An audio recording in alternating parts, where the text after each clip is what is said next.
उद्धव ने देवताओं के गुरु देव गुरु बृहस्पति से निर्गुण ब्रह्म की शिक्षा प्राप्त कर निर्गुण ब्रह्म का आत्मसात अपने ध्यान योग के माध्यम से प्रतिदिन किया करते थे।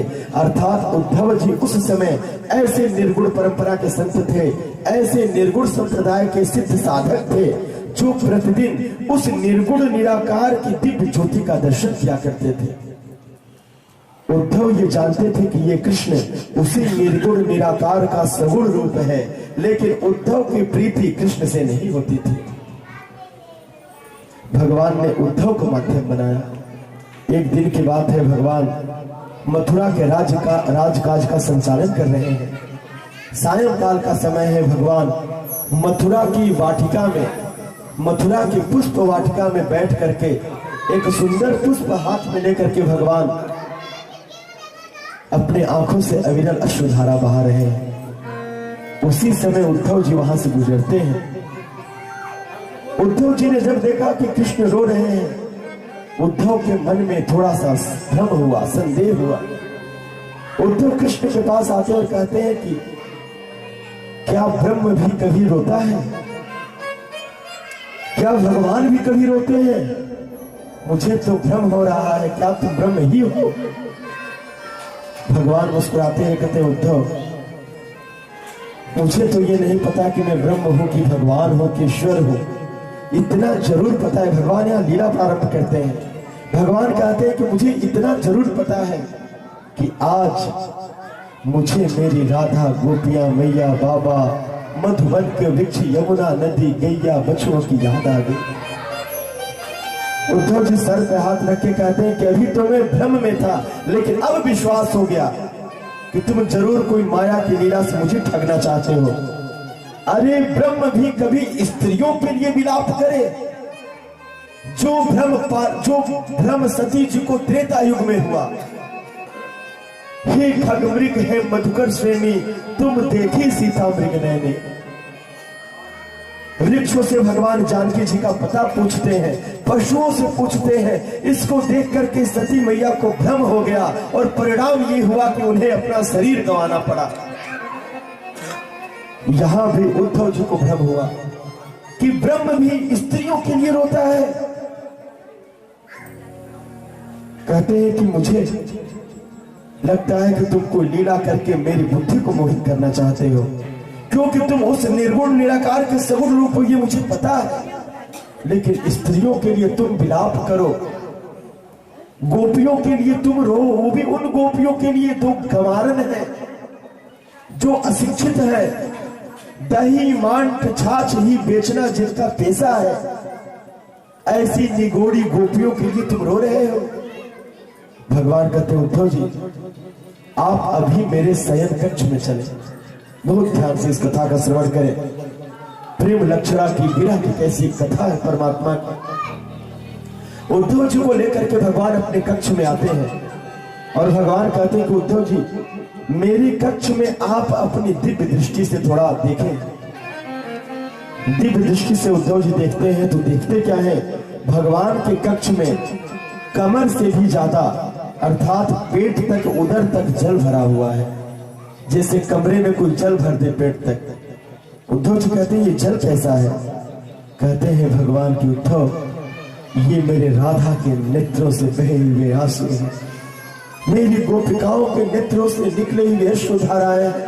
अरे जब से मैंने वृंदावन का त्याग किया तब से मेरी गोपिकाएं उस दिन से श्रृंगार शून्य होकर के कृष्ण हो गई। समस्त गोपियां उतना ही निवाला लेती हैं जिससे उनका जीवन चलता रहे। उनको केवल एक आस बंधी हुई है कि मेरा कन्हैया आएगा। और प्रतिदिन मेरे वियोग में मैया बाबा समस्त बाल बाल मेरी गोपिकाएं मेरी राधा अश्रुधारा बहाती हैं। ये उनके प्रेम का जल है जो मेरे कक्ष में है। उद्धव का यहाँ मान बढ़ता है, अहंकार बढ़ता है। उद्धव कहते हैं प्रभु आप चिंता न करें, आप मुझे वहां जाने दें, मैं योग का संदेश दे करके उनको आपके प्रेम से विमुक्त कर दूंगा। और जब वो आपके लिए नहीं रोएंगे तो आप दुखी भी नहीं होंगे। आप मेरे उस निर्गुण ब्रह्म की प्रेम लक्षणा, ज्ञान लक्षणा, योग लक्षणा, भक्ति पे भरोसा करें। भगवान तो यही चाहते थे। भगवान ने कहा उद्धव जी आप कल ही वहां जाएं, आज रात भर में चिट्ठी लिखूंगा, पत्र लिखूंगा, लेकिन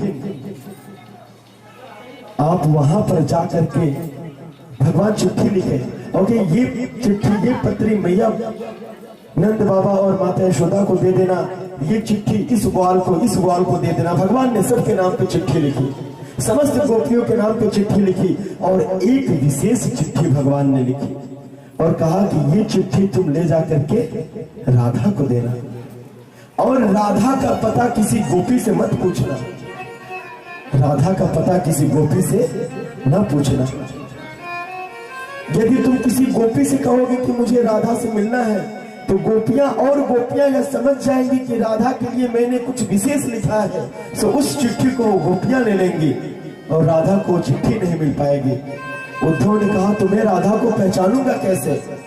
भगवान ने कहा जो गोपी कभी रोती होगी, कभी हंसती होगी, जो यमुना नदी के पनघट पे बैठ करके अपने पैरों से यमुना नदी के जल में हिलोरे मारती होगी, जिस मार्ग से मैं गया हूं उस मार्ग में जो पत्थर उठा करके मारती होगी और मुझे बुरा भला कहती होगी, जो गोपी कभी मधुवन के वृक्षों को गाली देती होगी, यमुना नदी के जल में अपनी विरह को बुझाने के लिए कूद जाती होगी, जो विक्षिप्त होकर रोती गाती होगी, तुम उसे ही राधा समझना।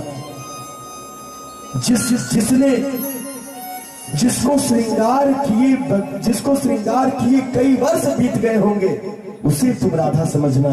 जिसके नेत्रों के काजल अश्रुओं के साथ बह करके कपोलों पे आकर के सूख गए होंगे उसे तुम राधा समझना। जिसका शरीर कृष्ण दुबला पतला हो गया हो उसे तुम राधा समझना। उद्धव जी भगवान को प्रणाम करके चिट्ठी लेकर के जाते हैं। भगवान कृष्ण की अर्जी को लेकर के उद्धव जी वृंदावन पहुंचते हैं। एक विचित्र पागल सी एक कन्या, सच में जिसकी आंखों के काजल कपोलों पे आके सूख चुके हैं, जिस दिन से कृष्ण ये राधा को छोड़ के गए थे उस दिन से राधा ने कोई श्रृंगार नहीं किया, उस दिन से राधा ने स्नान नहीं किया, दिन प्रति केवल एक ही रस में होकर के योग जनित रस में राधा कृष्ण की आस में अपना जीवन बिता रहे हैं। राधा उतना ही अन्न खाती है जिससे यह शरीर जीवित रहे, ताकि कृष्ण ने यह उम्मीद जताया है, आशा बधाई है कि एक न एक दिन वो जरूर आएगा। उद्धव देखते हैं कि वह विचित्र पागल राधा जिधर से कृष्ण गए हैं उस दिशा में पत्थर उठा करके फेंकती है, कभी पागल होकर के हंसती है तो कभी पागल होकर रोती है। विचित्र दशा में वह राधा कभी निज निकुंज की मधुबन की जो वृक्ष है उन हरे भरे वृक्षों को देख के कहती है कि तुझे लाज नहीं आती? अरे तू कृष्ण के वियोग में तेरे ही वृक्ष पे कृष्ण झूला झूलता था और जब कृष्ण इस मधुबन से गुजरता था तुम समस्त वृक्ष अपने पत्तों को गिरा करके कृष्ण का अभिषेक किया करते थे और आज उसके वियोग में तुम हरे भरे हो। कभी वृक्षों को उड़ाना देती थी तो कभी गोपियों को तो कभी यमुना नदी को, और कभी क्षण मात्र में नाचने लगती थी, कभी रोने लगती थी। ऐसे विचित्र पागल जनित अवस्था को देख करके उद्धव समझ गए कि ये और कोई नहीं, ये राधा है। एक सुंदर भाव है, वह कौन सी है पगली, वह कौन दीवानी है, वो तो और कोई नहीं, बस राधिका रानी है, बस राधिका रानी है। उद्धव और राधा गोपियों के संवाद के समय एक काले रंग का भौरा उड़ता हुआ आ गया। उस भौरे को देख करके राधा ने कहा कि ये भौरा भी कृष्ण अर्थात काला है, तुम भी काला और कृष्ण भी काला है। ये भौरा भी फूलों का रस लेकर के उन फूलों को छोड़ देता है। कृष्ण भी हमसे प्रीति उत्पन्न करके हमारा त्याग कर दिया। इस कृष्ण और भौरे में कोई अंतर नहीं। तभी राधा गोपियों और उद्धव के इस संवाद को श्रीमद् भागवत महापुराण में रास पंचाध्यायी के नाम में भ्रमर गीत विषय से जाना जाता है। इसी भ्रमर गीत को सूरदास जैसा परम कृष्ण भक्ति का संत अपना विषय बनाकर अपनी भक्ति को अमर करके परमात्मा के गोलोक धाम में अपनी गति बना ली। भ्रमर गीत इसीलिए इसे कहा जाता है। उद्धव और राधा में बहुत संवाद हुए। उद्धव ने राधा और गोपियों से कहा कि आप समस्त गोपियां उस कृष्ण का चिंतन छोड़े, मैं आप सब के लिए एक ब्रह्म का उपदेश लेकर के आया हूं। मैं अब आप सबको निर्गुण ब्रह्म की शिक्षा दूंगा। ऐसा निर्गुण ब्रह्म जो कभी किसी जीव से अलग है ही नहीं, वह प्रत्येक जीव के अंदर ही आत्म तेज के रूप में विद्यमान है। और उस निर्गुण ब्रह्म को जानने के बाद तुम समस्त गोपियों में कभी वियोग होगा ही नहीं। उद्धव कहते हो इस निर्गुण निराकार ब्रह्म को अपने हृदय में सजोने के लिए सर्वप्रथम तुम समस्त गोपांगनाओं को अपने मन को स्थिर करना होगा। सूरदास जी का यहाँ एक पद है, उद्धव मन न भयो 10-20, एक रहो जो गयो श्याम संग को अवराधे इस। जैसे ही मन की बात करते हैं, गोपियां कहते हैं उद्धव जी शरीर में तो एक ही मन है, और उस मन में तो हमारा वो सांवरा सरकार, हमारे वो कृष्ण ऐसे समाहित है कि वहां और किसी के बसने की गुंजाइश नहीं। यदि एक दो और मन होता तो हम आपके इस निर्गुण ब्रह्म को स्वीकार भी कर लेते। और आपकी वेशभूषा को देख करके ऐसा लगता है कि इस निर्गुण ब्रह्म को जानने के लिए अपने शरीर पर प्रतिदिन भस्म का लेप लगाना होगा। अब आप बताएं, कृष्ण के योग में हम सब ऐसे ही चल रहे हैं, यह जलने वाली वस्तु का यदि हम लेप करेंगे तो हमारा गिरह और बढ़ जाएगा। तब तो आपका यह निर्गुण ब्रह्म हमें और ताप देगा। और कृष्ण को हम उस हारिन पक्षी के लकड़ी की तरह आत्मसात कर लिए हैं कि अब उस कृष्ण का यदि वियोग जनित रुदन समाप्त होगा तो उसी समय जब इस शरीर का नाश हो जाए। किसी भी प्रकार से आपका योग हमारे लिए सुप्रशस्त नहीं है। बहुत वार्तालाप हुआ, देर तक वार्तालाप हुआ। अंत में अब श्री राधे रानी को, श्री उद्धव जी को उस दिव्य ज्ञान को देने की जरूरत आ पड़ी, जिसके लिए भगवान कृष्ण ने उद्धव और गोपियों के बीच में लीला कराई। सत्य तो यह है कि वृंदावन न परित्यज्य पाद मेकम न गच्छति। वृंदावन को छोड़ करके भगवान के चरण तो कहीं गए ही नहीं। वृंदावन को छोड़ करके भगवान के चरण कहीं नहीं गए। अब इसका बोध कराना था उद्धव जी को, क्योंकि जहां अद्वैत है वहां द्वैत हो ही नहीं सकता। अरे श्री किशोरी जी, श्री राधे रानी, कृष्ण की आह्लादनी शक्ति, चिन्मया शक्ति, राधा में कृष्ण और कृष्ण में राधे, दोनों एक दूसरे के बिना आते हैं। अब राधे रानी उद्धव जी का हाथ पकड़ती हैं, निज निकुंज की गलियों से निधि बन के सघन वृक्ष लताओं के बीच से एक कंदरा में ले जाती हैं। उस गुफा में सुंदर पर्ण आच्छन्न पुष्पों से युक्त एक सुंदर आसन विद्यमान था। उद्धव जी देखते हैं कि उस आसन पर स्वयं साक्षात भगवान कृष्ण बैठ करके बंसी बजा रहे हैं। उद्धव सोचते हैं कि ये कैसे हो सकता है, वो तो कंस, वो तो मथुरा में राज्य का संचालन कर रहा है और वो कह रहा है कि गोपियां और राधा के वियोग में मैं रोता हूं। दौड़ करके उद्धव यमुना नदी को पार करके मथुरा के राजभवन में जाते, वहां भगवान उद्धव को देख के मुस्कुराते हैं।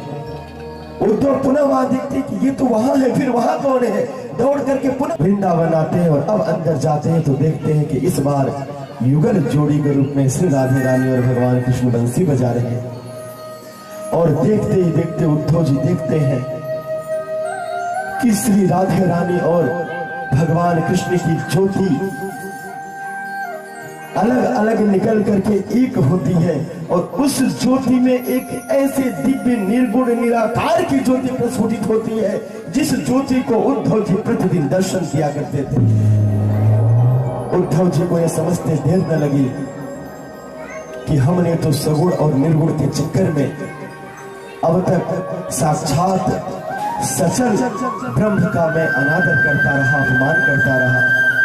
और श्री राधे रानी और गोपियों की प्रेम लक्षणा भक्ति को मैंने अपने ज्ञान योग वैराग से तुच्छ समझा।